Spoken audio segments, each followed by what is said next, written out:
A defining moment in the fundamentalist modernist controversy, Knoll says, was the nomination by the Democrats in 1928 of a Roman Catholic for president. That man was New York Governor Al Smith. As always, historians must be objective in their investigations. Smith had modest immigrant roots, having been born to an Irish mother and an Italian father on the Lower East Side of Manhattan. Slayton says in his New York Times article, dated December of 2011, that Smith was an outgoing lad with a fine speaking voice. He gravitated to street corner politics, then on to Tammany Hall.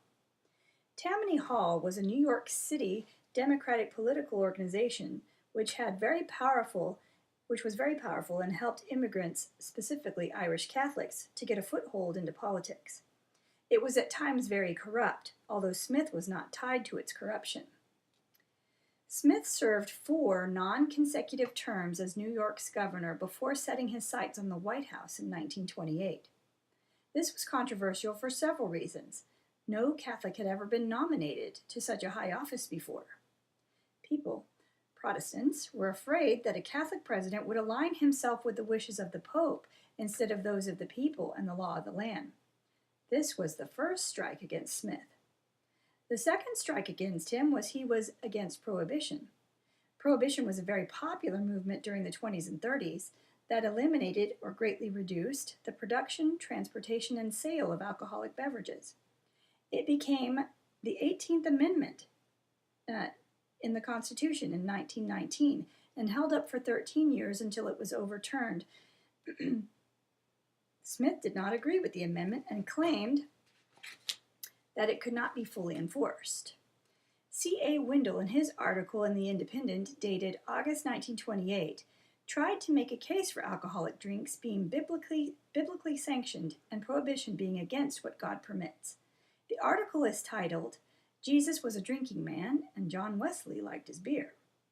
Wendell said, "It is ridiculous for prohibitionists to forbid what God permits." Another reason people disliked Smith was his ties to Tammany Hall, even though he wasn't touched by the corruption. This was strike 3. Slayton said, Smith should have been an impressive candidate, but the electorate had several problems with him. Voters reacted to his equivocal stance on prohibition, to his Irish heritage, even to his New York roots. Their foremost objection by far, however, was his religion. Thomas J. Heflin, a senator from Alabama, was highly against Catholics in public office and often railed against Smith.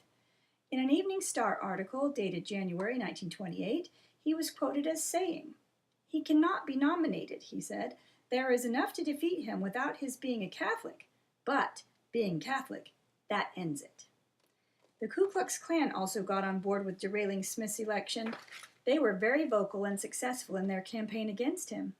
It's difficult to believe in our time that people would side with a known hate group over a person who professes love for Jesus Christ.